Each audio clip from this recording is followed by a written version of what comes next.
My name is Olivia Harris. I am 25 years old, and for most of my life, I thought the safest way to survive was to stay quiet. In my family, my parents Richard and Marianne never missed a chance to praise my sister Sophia, while I became the background no one paid attention to. But there was one place where I mattered: my grandparents' mansion on Long Lake Drive, worth $20 million, yet priceless for the love it carried. That house became the only place where I felt seen, the only place where I believed I belonged. Years later, on Christmas Eve, I returned to that mansion hoping to find warmth and maybe even a chance to rebuild what was broken.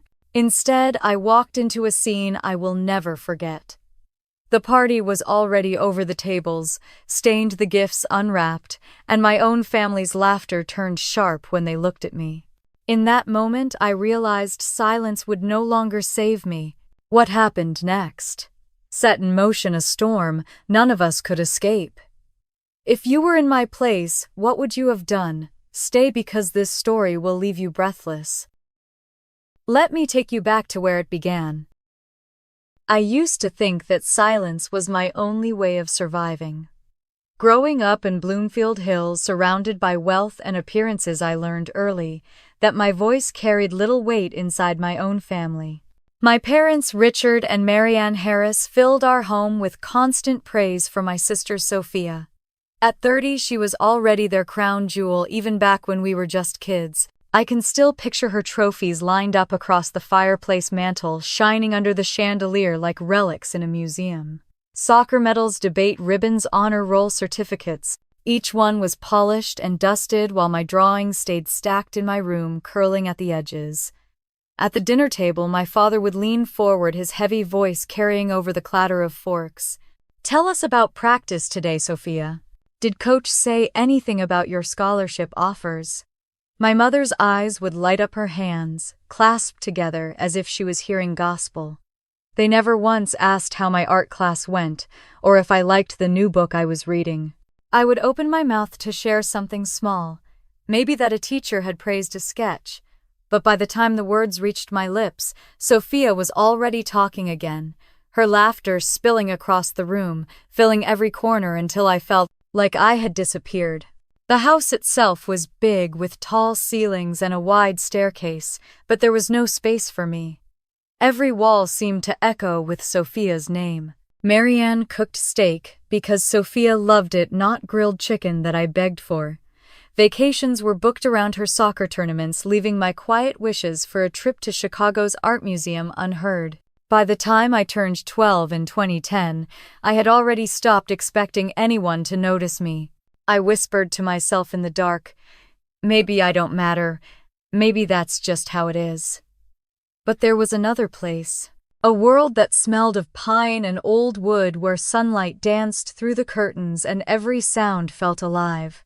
My grandparents' mansion on Long Lake Drive was different from our house. George and Eleanor Whitman, my mother's parents, had built it in the 70s, and though it was worth $20 million by the time I was old enough to notice numbers, to me it was never about money. It was about belonging. The driveway curved past tall oaks, opening to a house with wide stone steps and a porch that stretched across the front like open arms. Inside, the wood was warm, the air filled with Eleanor's lavender candles and the faint scent of George's pipe tobacco. I would ride my bike down Bloomfield Parkway, my legs burning the lake wind, catching in my hair, until the gates came into view. Every time I pushed open those heavy doors, George would set aside his fishing magazine and rise with a smile that crinkled the corners of his eyes. "Welcome home, champ." His arms were strong, smelling faintly of cedar. Eleanor would follow, pressing a warm mug of chamomile tea into my hands, the kitchen alive with the scent of cookies fresh out of the oven. They saw me, not as Sophia's younger sister, not as the quiet one. Just me. George tacked my awkward sketches on the study wall and called them masterpieces. Eleanor listened to every word, nodding and laughing in all the right places, her attention never drifting.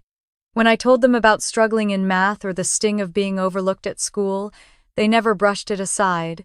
"You've got a spark, Olivia," George would say, his eyes twinkling, as if he could see further than anyone else. The mansion wasn't just walls and furniture, it breathed.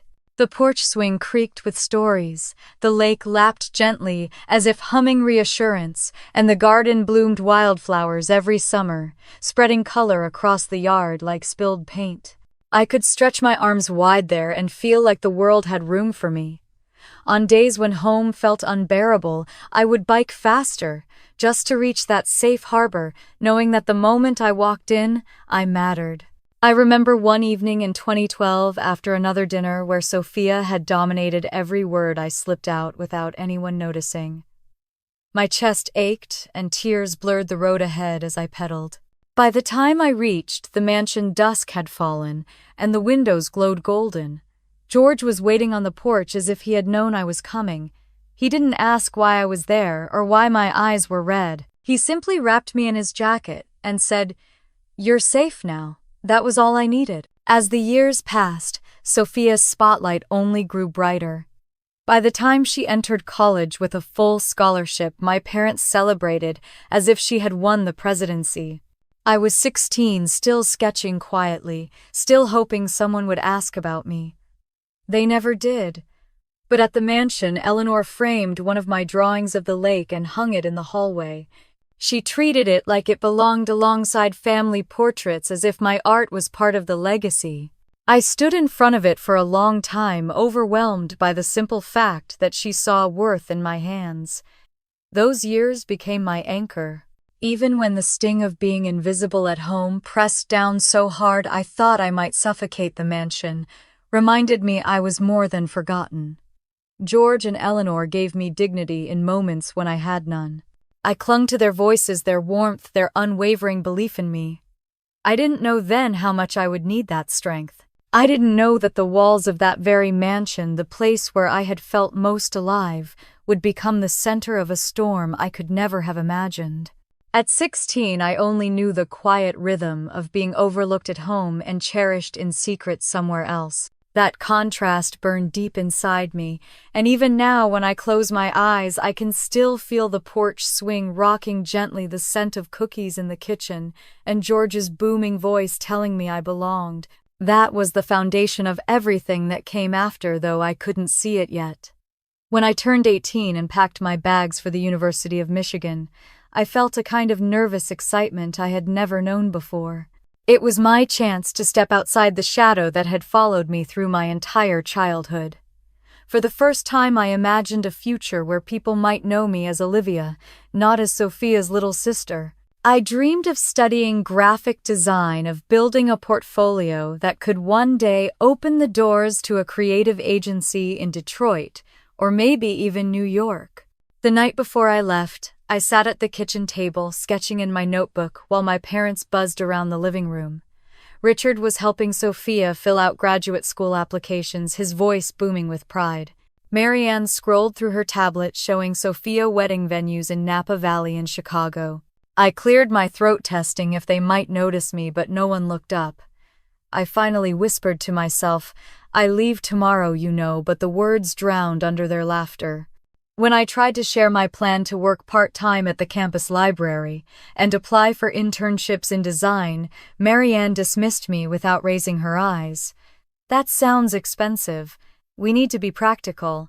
Your father and I are saving for Sophia's wedding." I remember gripping my pencil so tight it nearly snapped. I asked if any of the college fund they had set aside when we were kids was still there. Richard just shook his head. "That money will be better used for family milestones. You will figure out loans like everyone else." I wanted to scream, but the words got stuck. Instead, I nodded and walked upstairs, the echo of their laughter chasing me. Later that week, I sat with George and Eleanor on the porch swing at the mansion. My voice cracked when I told them what had happened. George frowned, his hand resting heavy but warm on mine. "They are blind, Olivia. They cannot see you, but we do." Eleanor squeezed my shoulder. "Do not let their choices dim what you were born to do. You go and make that dream of yours real. We will be cheering from right here." Their faith kept me steady. At college, I drowned myself in design classes, working late in the labs sketching until my hands cramped. I took on student loans, and a part-time job shelving books, eating ramen most nights. But I was happy because it was mine. I was building something. Each time I sent a copy of my latest project to Eleanor, she called me the next day, her voice bright as if my sketches had lit up her whole week. Meanwhile, Sophia's life sparkled like a magazine spread. She sent home glossy engagement photos of her and David Clark, a young businessman she had met at a charity gala. He wore suits that looked tailored, his smile wide, and Marianne gushed over him as if he were royalty. Invitations for their wedding filled our mailbox engraved in gold lettering. Marianne spent afternoons planning flower arrangements, while Richard boasted about how many guests would attend. My own updates about school were reduced to a line in passing. "How is class?" "Fine, good, then let's talk about Sophia's gown." I remember one phone call in the spring of 2019 during midterms, when I mentioned a professor had encouraged me to submit my work to a student design exhibition in Ann Arbor. Before I could explain, Marianne cut in. "Did you hear, Olivia, that David surprised Sophia with a trip to Italy? Can you believe that he is so thoughtful?" The line went silent on my end because my chest hurt too much to speak. I told myself not to cry in the dorm hallway, but the tears came anyway, hot and stubborn. Back at the mansion that summer, George tried to lighten the mood, joking that maybe I should design the invitations for Sophia's wedding to show them what real art looked like. I laughed weakly, though deep down the idea stung. Eleanor took my face in her hands. "You do not need to prove yourself through them. You are enough." Her voice shook a little, and I knew she feared I would keep chasing their approval like I always had. As the wedding plans grew, the money flowed out of my parents' pockets in rivers. A 5-star venue booked for $500,000, a custom gown flown in from New York, and a catering menu that read like a novel. Meanwhile, I calculated how many hours at the library I needed to cover my next semester's books. I wanted to be bitter, but all I felt was a hollow sadness. It was not about the money, it was the message. Sophia's milestones mattered. Mine did not. In 2020, the pandemic swept across campus, and classes shifted online. I returned to Bloomfield Hills for a while, setting up my laptop at the corner of our dining table. Sophia and David had moved back into the mansion temporarily, using it as their staging ground for an even grander wedding now rescheduled. Richard spent his evenings talking about business deals, with David treating him like the son he never had. I sat in my corner with headphones, listening to my professor's voices crackle through Zoom, pretending not to hear Sophia laugh about color palettes for her reception. There was one night when David leaned against the counter, sipping a glass of wine, and asked what I was studying. When I said graphic design, he raised his eyebrows. "Does that even make money?" Sophia laughed with him, and I wanted to sink through the floor. George, who had overheard, cut in sharply. "She will do just fine." "More than fine." His voice carried so much conviction that the room went quiet for once. Those were the years I learned the true meaning of resilience. I buried my anger and channeled it into my work. I designed posters for local charities, volunteered to create layouts for student groups, and built a portfolio piece by piece. Each late night in front of my screen felt like a brick in a foundation no one else could take from me. By the time Sophia's wedding date finally arrived in the spring of 2022, I had nearly finished my degree. The invitations arrived at the mansion embossed and gilded as if the event were royalty. George and Eleanor called me that week, their voices gentle. "How is college going, Olivia? Are you finding your way?" I surprised myself by smiling, telling them about my projects, about my dream to one day launch a campaign that would be seen across the country. For a moment, I forgot about everything else.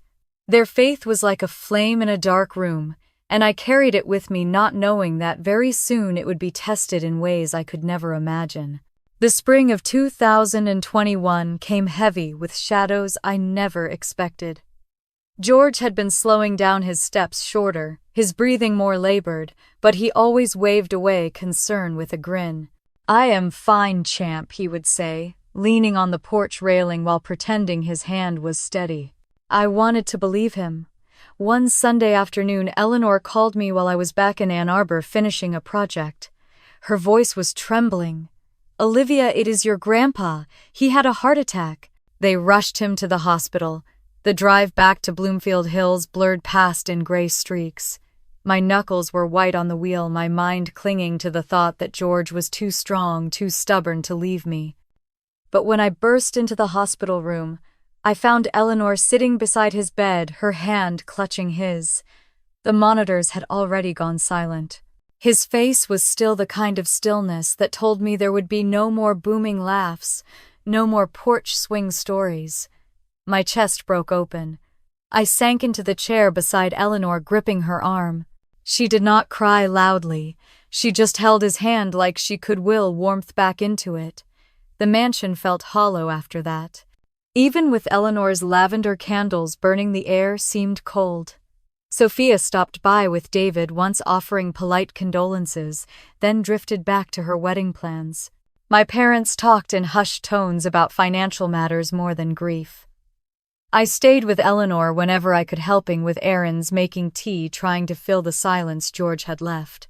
6 weeks later, I woke to another call. This time, it was the neighbor. Eleanor had passed in her sleep. My body went numb. I had not even recovered from losing George, and now she was gone too.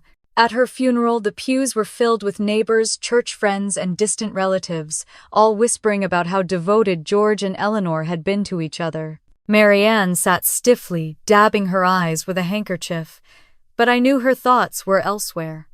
Richard whispered about probate, about how much the mansion was worth. I sat alone, clutching the folded program, feeling like my chest had been carved out. I was not just mourning grandparents. I was mourning the only people who had made me feel seen. A week later, I found myself in the wood-paneled office of Charles Bennett, the family's attorney. Sophia was already there, perched in a chair beside Marianne, and Richard, her nails tapping against her phone. I sat across from them, my palms sweating. Bennett adjusted his glasses and cleared his throat. "We are here to review the final will of George and Eleanor Whitman." His voice was steady, practiced. He unfolded the document and began to read. "To our beloved granddaughter, Olivia Harris, we bequeath our estate located at Long Lake Drive, including the residence and surrounding property, as well as accompanying accounts in trust." For a moment, I could not breathe. My ears rang. Sophia gasped sharply, her chair scraping against the floor. Marianne's face drained of color. Richard's jaw tightened as if he had been punched. Bennett continued, addressing my mother directly. "To our daughter Marianne, we leave nothing further, having already contributed significantly toward family milestones in the past, specifically the sum of $200,000 previously given to support Sophia's wedding." The room exploded. Marianne shot to her feet, her voice shaking with fury. "This is outrageous. We are family." "How could they favor Olivia like this?" Richard muttered, about contesting the will. Sophia stared at me, eyes narrowed like I'd stolen something from her. I sat frozen, my hands gripping the chair so hard they ached. The mansion was not just property. It was every moment of love George and Eleanor had poured into me. Their decision felt like a final shield, a gift meant to carry me forward. When the meeting ended, the air outside was sharp and cold. I barely had time to draw a breath before my parents cornered me in the parking lot. Marianne's voice was syrupy, false. "Olivia, the house holds memories for all of us. If you sell it, we know a realtor who can get you a great price." Richard added, "You are young. Maintaining a property like that is a burden. Taxes, upkeep. Think practical." Sophia smirked, brushing her perfect hair back. "You are not really moving out there, are you? A condo in Ann Arbor would suit you better." Their words cut deep, not because they were convincing, but because their greed was so transparent. I felt the anger rise stronger than my fear. I took a breath, lifted my chin, and said, "I am not selling." Their smiles faltered. Richard's jaw clenched, Sophia's eyes flashed. I walked to my car, my heart pounding, my legs shaky, but a small fire burned inside me. For the first time, I had said no. That night I drove out to the mansion alone. The lights were dim, the porch swing still, the garden overgrown without Eleanor's care. I unlocked the heavy door, the creak echoing in the empty hallway. It should have felt lonely, but instead I felt surrounded. George's voice seemed to rumble through the walls. Eleanor's laughter lingered in the corners. This was their final gift, and no matter what my parents or Sophia tried, I was determined to protect it. I stood in the study where my sketches still hung yellowed at the edges and whispered, "I promise I will take care of it." The silence that followed felt like an answer, steady and sure. I did not know then how far my family would go to pry it from me, or how much strength I would have to find to keep it. I only knew one thing as I turned off the lights and locked the door behind me. The mansion was mine now, and so was the fight that came with it. The weeks after the reading of the will were a blur of phone calls and veiled suggestions that all carried the same message. My parents and Sophia wanted the mansion gone. Richard would call late in the evening, his voice low but insistent. "Olivia, think about the property taxes. Think about the heating bills. Places like that bleed money. You are just starting your life. Sell it while the market is high." Marianne's approach was softer but sharper in its own way. She stopped by my apartment in Ann Arbor one afternoon with a plate of cookies, as if that would erase years of neglect. She placed the plate on the counter, folded her hands, and leaned forward. "Sweetheart, you have your whole career ahead of you. That house is too much for one person. A realtor friend of mine said it could fetch over $20 million. Imagine what you could do with that kind of money." I wanted to laugh at the sudden sweetness in her tone, but it only made my stomach twist. Sophia called me herself one night, her voice lilting, almost playful. "You are not really planning to live out there, are you? Bloomfield Hills is fine, but you belong in the city. Picture a sleek condo in downtown Detroit, close to the galleries, the restaurants. Sell the old place. It is sentimental, sure, but it is not practical." Each of them had rehearsed their roles well. The caring father worried about finances, the gentle mother offering cookies, the glamorous sister painting a picture of freedom. But the intent beneath their words was the same. They wanted what I had been given, not because they loved it, but because it was valuable. I drove out to the mansion one night to think. The driveway was dark, the oaks whispering in the wind. Inside, the air smelled faintly of cedar and lavender, as if George and Eleanor had never left. I walked through the wide halls and stopped in the study where my drawings still clung to the wall. I ran my fingers over the old paper and whispered, "I will not let them take this from me." The words settled heavy but sure inside my chest. The next morning, Richard called again, his patience thinner this time. "Olivia, you are being stubborn. A place like that is a liability. Do you even know how to maintain it? You think your grandparents wanted you drowning in debt and responsibility." My hand trembled around the phone, but I kept my voice steady. "They wanted me to have it. They wanted me to keep it." There was a long pause, then his sigh crackled through the line. "You are making a mistake." He hung up before I could reply. I knew what they were trying to do. They had underestimated me for so long that they assumed I would cave the moment they applied pressure. For years I had been the quiet one, the overlooked daughter who bent to whatever was asked of her. This time was different. This time I had something worth protecting. One Saturday afternoon, I returned to the mansion to find Sophia waiting on the porch. Her red convertible was parked at an angle in the driveway, her sunglasses perched high on her head. She smiled too brightly as I walked up the steps. "Thought I would surprise you," she said, her voice dripping with cheer. "I wanted to see how you are settling in." I unlocked the door and let her in, though every part of me resisted. She trailed through the foyer, her heels clicking on the marble floor. "This place is gorgeous," she said, running her hand along the banister. "But honestly, Liv, it is way too much house for one person. I mean, what will you do with all these rooms?" I folded my arms, standing firm. "I will live here. That is what I will do." Her smile faltered for the briefest second before snapping back in place. "You could sell it, you know. Take the money, travel, buy a condo, invest. You do not want to be tied down to some drafty old place, do you?" I met her gaze, my voice calm but firm. "This is my home now." For a moment, her eyes hardened, all pretense stripped away. "Fine, have it your way. She picked up her purse and walked out, the echo of her heels sharp and final. That night, sitting alone in the mansion, I felt both exhausted and alive. I had stood my ground, and though my heart still pounded from the confrontation, I knew something had shifted. For the first time I had told them no and meant it. Still, I could not ignore the tension that followed me like a shadow. Their voices echoed in my head, their insistence pressing at my resolve. The mansion was more than a house. It was a battlefield, and I had only just taken my first stand. I closed the heavy curtains in the living room and turned off the lights. In the silence, I could almost hear George's steady voice telling me I was stronger than I believed.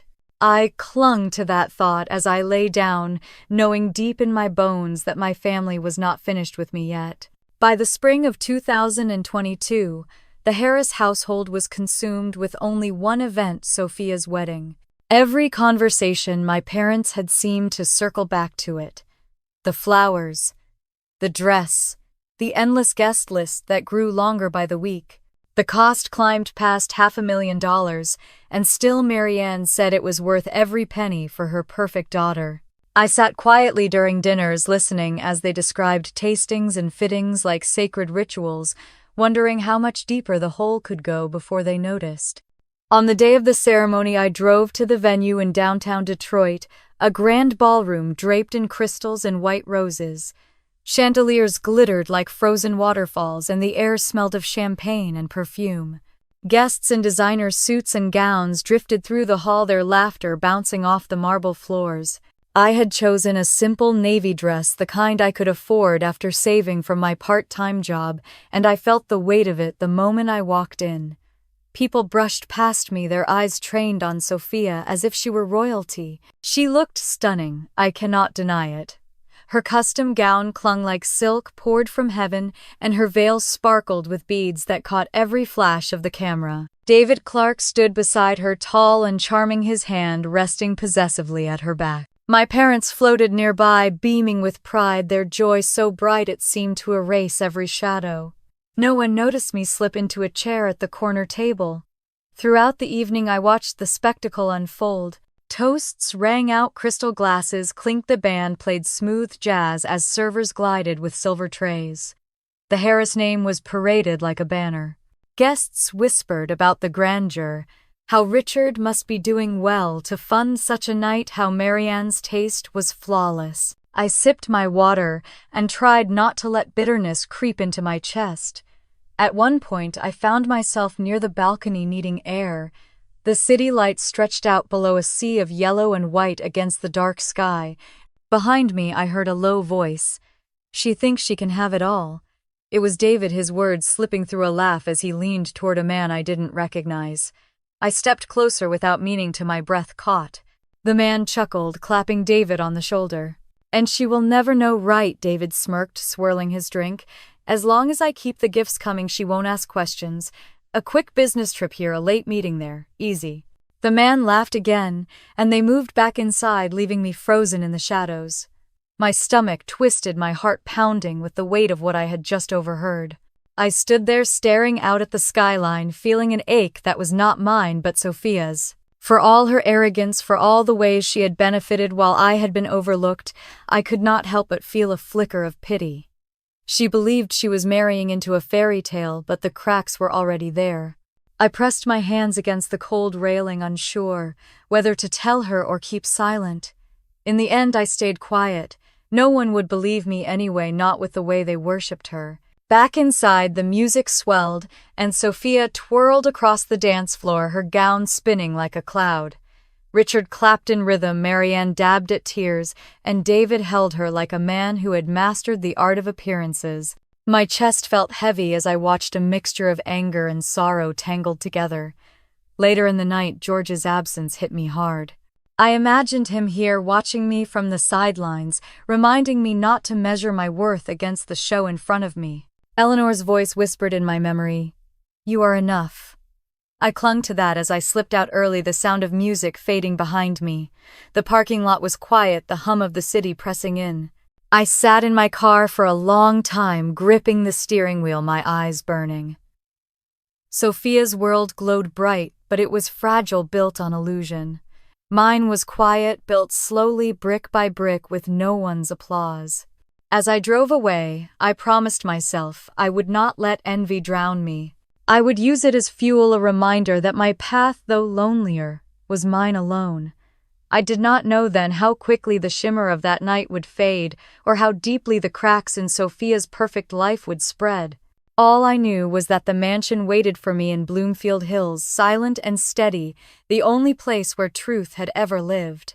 By the fall of 2023, the shine of Sophia's wedding had worn off, and whispers about my father's company had started to circulate around Bloomfield Hills. Harris Construction, once a reliable name for mid-sized developments, was unraveling. Projects stalled, payments delayed, and suppliers stopped answering his calls. Richard carried himself with forced confidence, but I noticed the dark circles under his eyes when we crossed paths, the way his shoulders sagged when he thought no one was watching. One Saturday morning, I drove out to the mansion and found both of my parents already waiting inside. Richard sat at the dining table with a stack of papers spread out, and Marianne paced near the window, her phone clutched tightly in her hand. They looked up when I entered, relief flashing across their faces. Richard gestured to the chair opposite him. "Sit down, Olivia. We need to talk." I lowered myself slowly, my palms resting on my lap. His voice was steady but desperate. "The company is in trouble. We need collateral to secure a loan, something substantial, something the bank will not question." He pushed a paper across the table. "Your name is on the deed now, but if you sign here, we can use the mansion to back the loan. Once business recovers, we will pay it off, and everything goes back to normal." I stared at the paper, the black ink swimming before my eyes. Marianne stepped closer, her tone sharper. "This is your chance to help your family. You owe us that much. George and Eleanor would want you to do the right thing." The words burned. I heard George's voice in my memory telling me to protect the house, to trust my own path. I swallowed hard and pushed the paper back toward Richard. "I cannot sign this. The mansion is not yours to gamble." Marianne's face hardened, the sweetness slipping away. "Do not be selfish, Olivia. This company feeds us all. Without it, we lose everything." I met her gaze, my own voice trembling but firm. "I already lost them. I will not lose what they left me too." For a long moment, the only sound was the tick of the grandfather clock in the hallway. Richard's jaw clenched, his eyes flashing with frustration. "You have no idea what you are doing. Without this, Harris Construction is finished." I rose from my chair, my legs unsteady but my heart steady. "Then, it is finished." I walked out before either of them could stop me, my chest tight with both fear and pride. Later that week, I received an envelope slipped under my apartment door. Inside was another set of papers, these drafted more carefully with spaces for my signature. The language was dressed up to sound harmless, but I recognized the same trap. I tore the papers in half and dropped them in the trash. My phone buzzed with missed calls, Marianne's voice filling my voicemail with pleas, then anger, then silence. I tried to focus on my work, burying myself in design projects and late nights at the computer lab. Yet I could not shake the weight of what had happened. For so long I had been the quiet daughter, the one who said yes, who bent under pressure. Now every no felt like breaking a chain. The next time I visited the mansion, I searched through the study until I found the folder where George had stored important documents. There, among property deeds and insurance papers, was a handwritten note in his neat script. "Olivia, take care of this place. It is yours now. Do not let anyone convince you otherwise." Tears blurred the page as I held it. His voice carried through the words, steadying me, giving me courage. A week later, Sophia showed up, unannounced, her convertible gleaming in the driveway. She strode into the foyer without waiting for me to invite her in. Her smile was brittle, her perfume sharp. "Look, Liv, you are making this harder than it needs to be. Dad is drowning, Mom is beside herself, and you are sitting on a fortune. Just sign the papers and end this circus." I folded my arms, my heart pounding. "This house is not a bargaining chip. It is my home." Her eyes narrowed, and for the first time I saw a crack in her polished exterior. You think holding on to this place makes you powerful. You are nothing without us." She turned on her heel and stormed out, her words echoing in the empty hall. That night, I sat on the porch, swinging the autumn wind cool against my skin. The lake shimmered under the moonlight, calm and steady. I thought about the generations who had walked these halls, about the love George and Eleanor had poured into me when no one else had. My family wanted to reduce it all to numbers on a loan application. I could not allow it. The leaves rustled, and I felt a strange, quiet settle inside me. The battle over the mansion had only just begun, and I knew my parents and Sophia would not stop pressing. But for the first time, I was ready to meet them head-on, no matter what came next. I was sitting at the long oak table in the mansion's study, one chilly November afternoon, papers scattered in front of me, when the knock came at the front door. My heart jumped, thinking it might be my parents or Sophia trying again. But when I opened it, I found Aunt Linda standing there, her coat wrapped tight around her, and her kind eyes full of something I had not seen in years. She stepped inside, pulling me into a hug before I could speak. I made some tea, and we sat in the kitchen, the steam rising between us. She studied my face, then said softly, "You remind me so much of your grandmother." Stubborn but steady. I swallowed hard, remembering Eleanor's gentle touch, and nodded. Aunt Linda reached across the table, her hand warm on mine. "I know they are pressuring you, Richard, Marianne, even Sophia, but I want you to know not everyone in this family stands with them." Tears pricked my eyes. For so long I had felt alone in this fight, like it was me against the entire Harris name. To hear even one person say otherwise cracked something open inside me. Aunt Linda sighed. "Your grandfather would be proud of how you are standing up for yourself. He would not want you bullied into giving up what he left you." A week later, my cousin Rachel called me out of the blue. She was studying law at Michigan State, and though we had never been particularly close, she sounded determined when she spoke. "I heard about what they are trying to do, Liv. Using the house as collateral, pushing you to sign. That is not just wrong, it might be illegal if they are forging papers." "Let me help." I hesitated.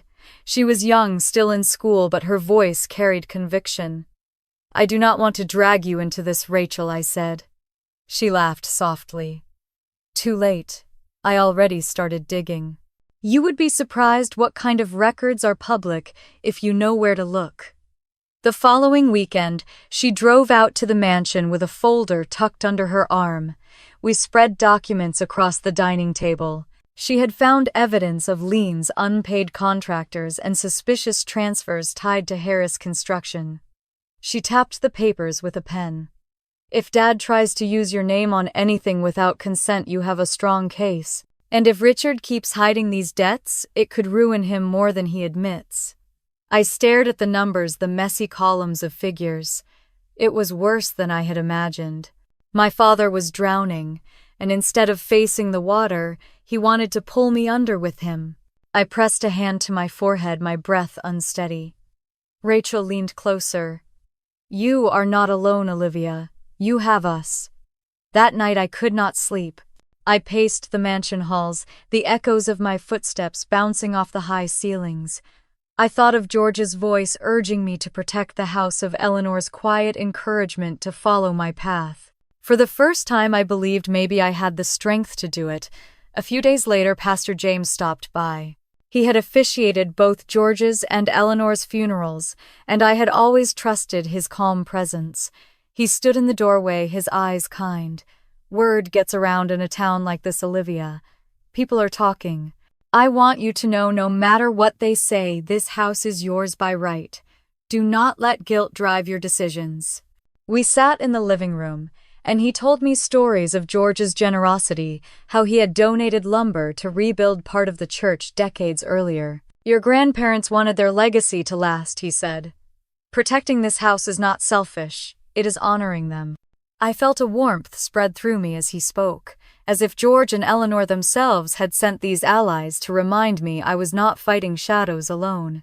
Aunt Linda's steady support, Rachel's determination, Pastor James's reassurance. For the first time since the will had been read, I felt surrounded by something like family, Of course, that peace did not last long. Sophia showed up again one evening, her heels striking the marble floor as she marched into the foyer. She looked around at the documents scattered across the table and smirked. Collecting allies now, Liv. You really think a couple of nobodies can protect you from Mom and Dad? I stood tall, my voice steady. I do not need protection. I need the truth. Her eyes narrowed, her polished mask slipping for just a moment. Enjoy your little victory, she said, grabbing her purse. It will not last. She stormed out, the slam of the door rattling the windows. I sank into the couch afterward, my hands trembling, but Rachel squeezed my shoulder. You scared her. That is a good sign. Aunt Linda nodded, her expression calm. They are not used to you saying no. Keep saying it. As the fire crackled in the hearth, I realized how different this fight felt now compared to the first weeks. I was no longer a lone voice in the storm. I had people beside me who believed in me, who wanted to see justice done. The weight on my shoulders was still heavy, but it no longer felt unbearable. When I went to bed that night, the mansion seemed warmer than it had in months. The walls that had echoed my loneliness now echoed with voices of support. I lay in the quiet darkness, my chest finally steady, knowing the battles ahead would be fierce, but for the first time I did not feel like I was facing them alone. December in Bloomfield Hills carried a chill that sank deep into your bones, the kind of cold that made the lake look like glass under the pale winter Sunday. Christmas was only days away when Marianne called me out of the blue. Her voice was unusually warm, the kind of sweetness that made me instantly suspicious. Olivia, we are hosting the family Christmas Eve gathering this year. The house on Long Lake Drive would be perfect. You should open it up, let everyone celebrate there. I held the phone tighter, staring out the frosted window of my apartment. Every instinct screamed not to agree, but some fragile part of me wanted to believe that maybe, just maybe, this was a chance to turn the mansion into what it had always been for me, a place of belonging. Against my better judgment, I said softly, "Fine, we can do it." Christmas Eve arrived with skies heavy with snow. I drove down the long driveway, headlights catching the oaks that bowed under their white coats. The mansion glowed from inside, golden light, spilling from the windows. For a moment, my chest lifted. Maybe it could be real this time. I stepped out, crunching across the snow, and pushed open the heavy door. The smell of wine hit me first, sharp and sour. The air was thick, too warm and eerily quiet. The foyer was empty, no cousins laughing, no aunts bustling with trays of food. I walked into the dining room and froze. Plates were stacked haphazardly, scraps of turkey clinging to the edges. Wine stains bled into the white tablecloth. Wrapping paper littered the floor near the tree, gifts already torn open. The celebration had already happened. Without me, a laugh floated from the back, muffled and cruel. My heart thudded as I followed the sound to the living room.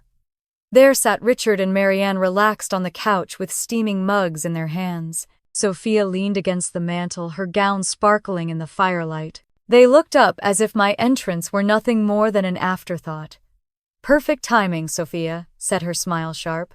"Clean this up, would you?" Marianne chuckled, clinking her mug against Richard's. He laughed too, the sound hollow. The words landed like a slap. My face burned, and for a second I thought I might collapse under the weight of their mockery. They had used the mansion, filled it with their laughter, eaten and celebrated without me, then left the mess for me to handle like some maid. I swallowed the lump in my throat, refusing to let them see me break. My eyes drifted to the pile of coats thrown across George's old armchair, the same chair where he used to sit with me and tell me I mattered. Something inside me hardened. I walked back into the dining room, each step steady though my hands trembled. I ran my fingers across the stained tablecloth, feeling the dried wine beneath my touch. Rage rose like fire through my veins, but beneath it was a strange, clear calm. They thought I would bend. They thought I would sweep up the crumbs and smile politely while they erased me again. When I returned to the living room, I didn't pick up a plate or touch a broom. Instead, I set my bag on the table and unzipped it slowly. The sound cut through the crackle of the fire.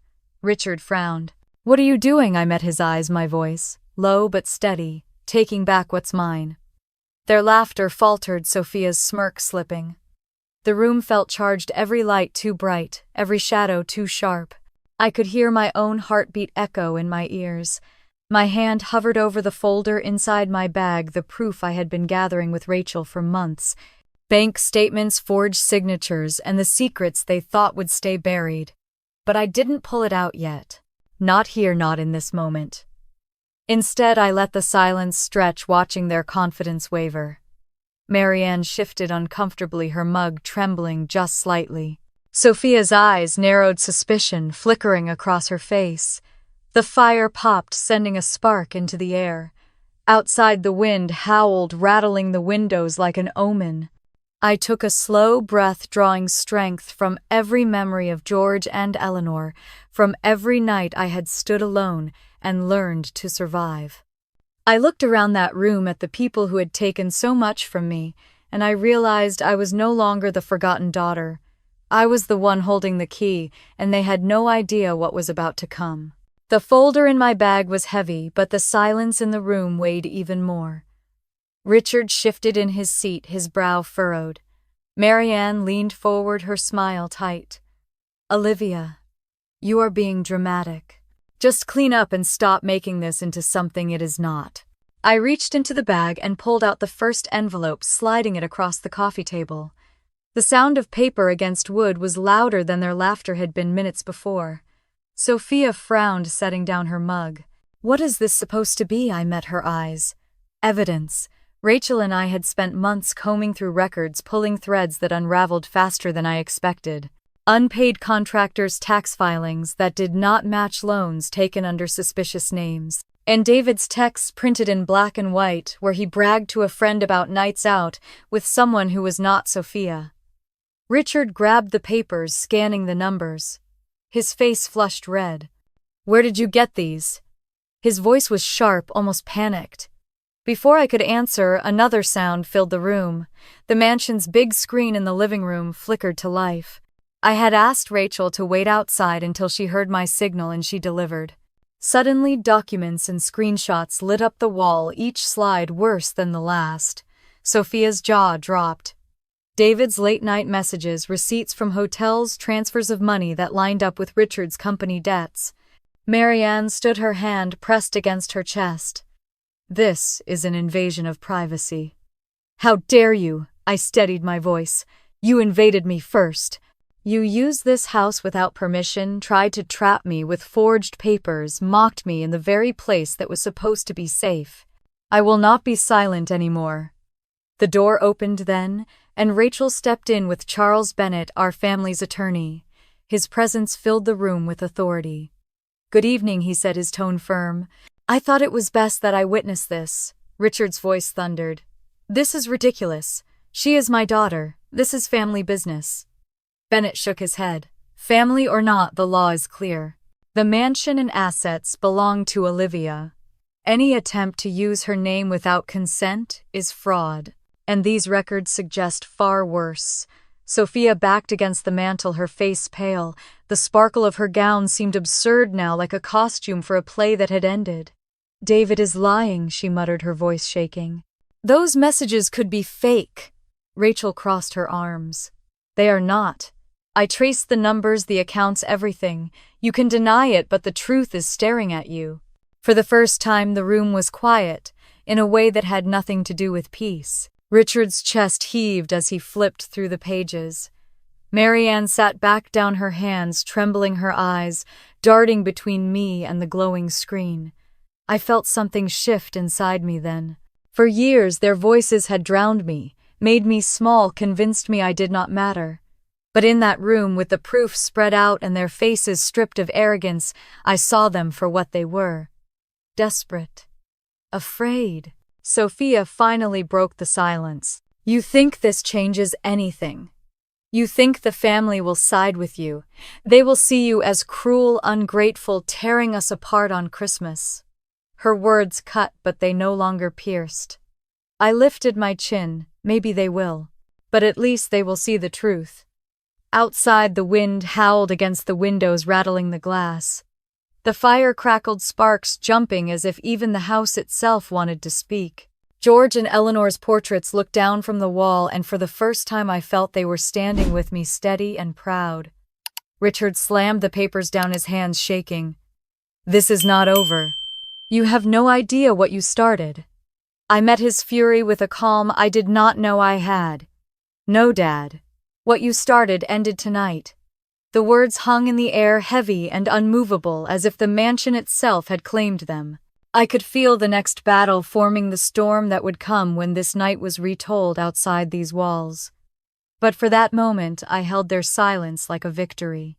Richard's voice cracked the air like a whip as he shot to his feet, his face red and furious.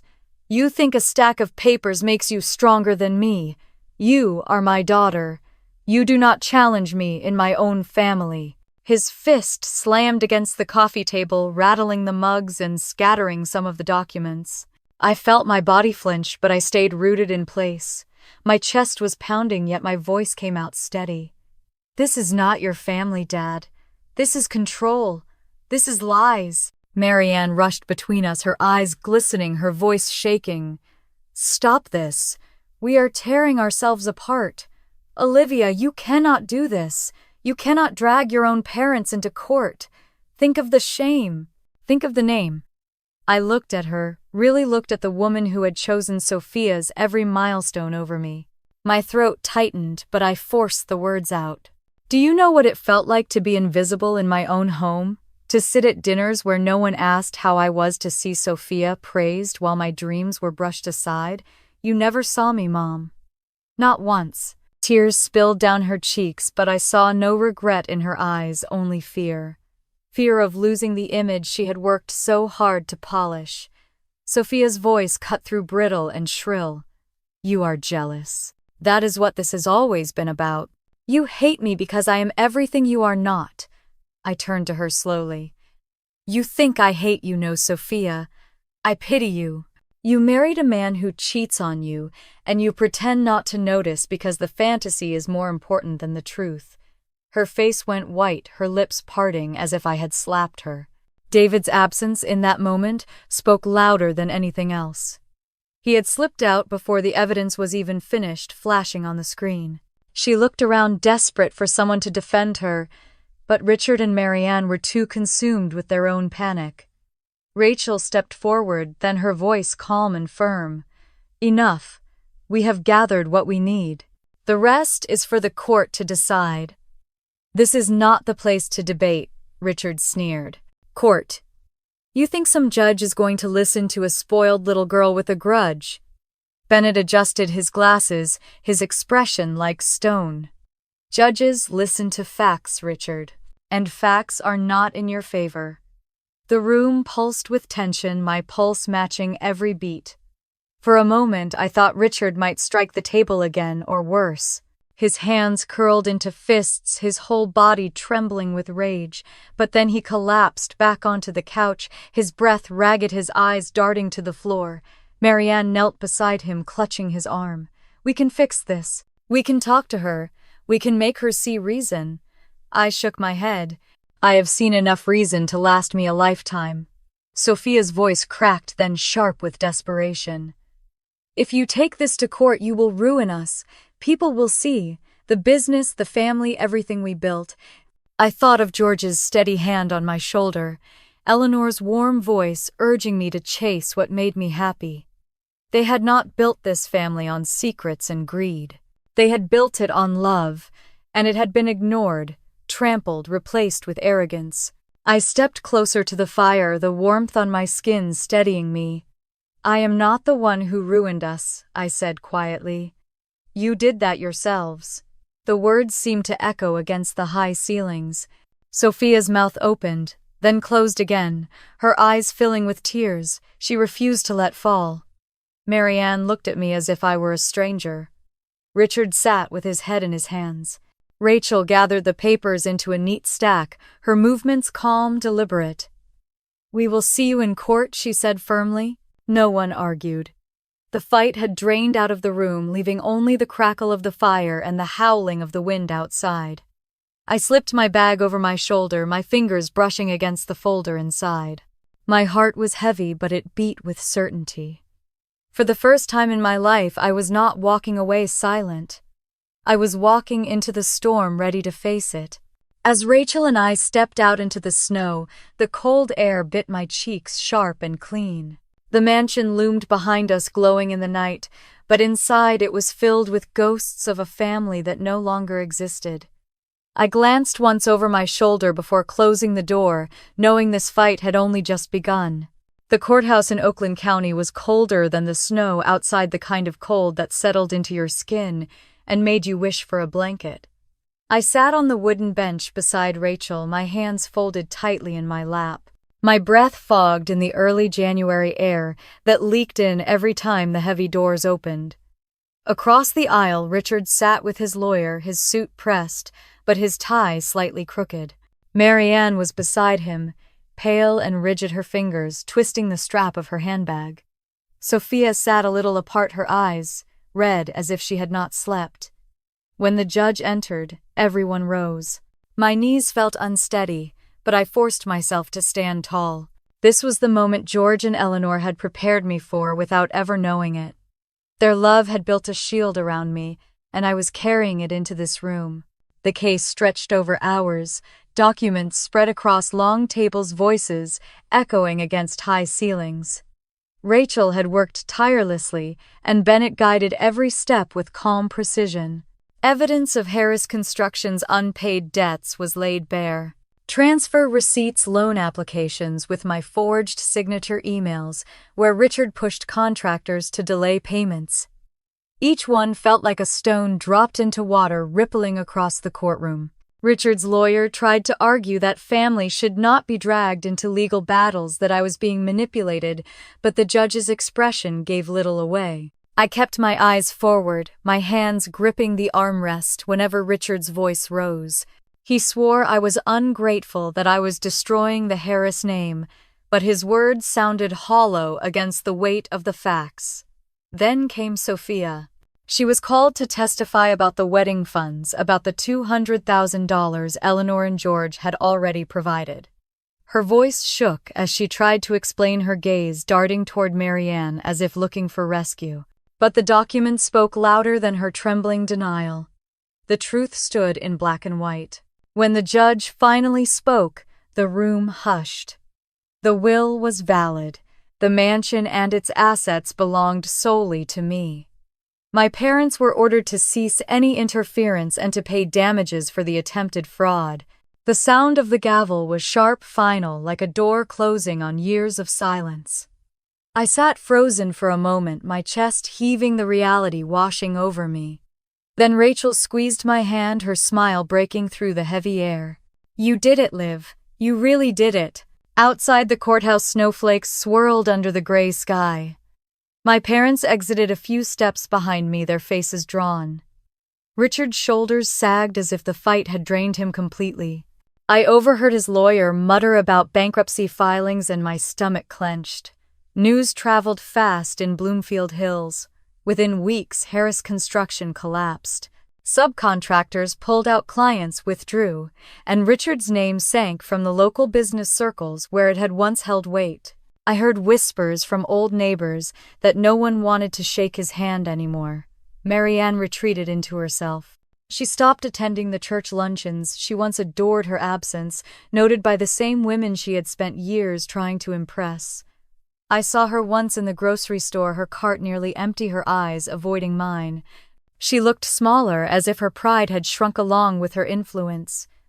Sophia's unraveling came quietly at first. David stopped appearing at her side, his absence explained away as work trips. Then rumors spread. A friend of hers let it slip at a gathering that he had been seen in Chicago with someone else. Soon it was undeniable. He filed for divorce before their first anniversary had even passed. Sophia called me late one night, her voice broken, begging me to talk to him, to help somehow. I held the phone in silence, remembering her smirk as she told me to clean up on Christmas Eve. I finally whispered, "I cannot," and hung up. The mansion became my refuge again. I walked its halls at night, the echoes no longer heavy but strong, like reminders that I had carried their legacy forward.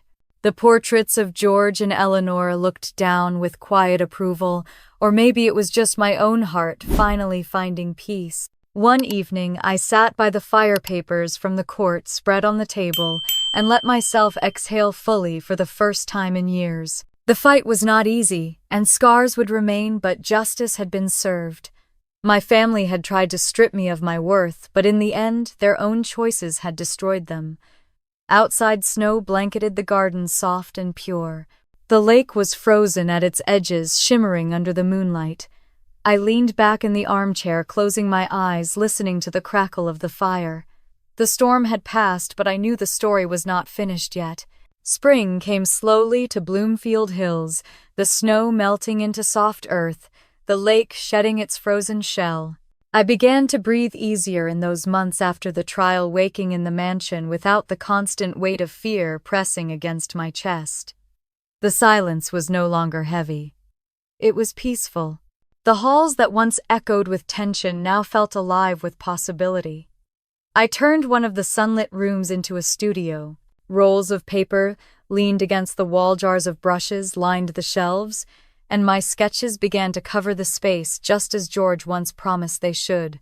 For the first time, my art was not hidden away in a drawer or tacked up in a corner. It was celebrated.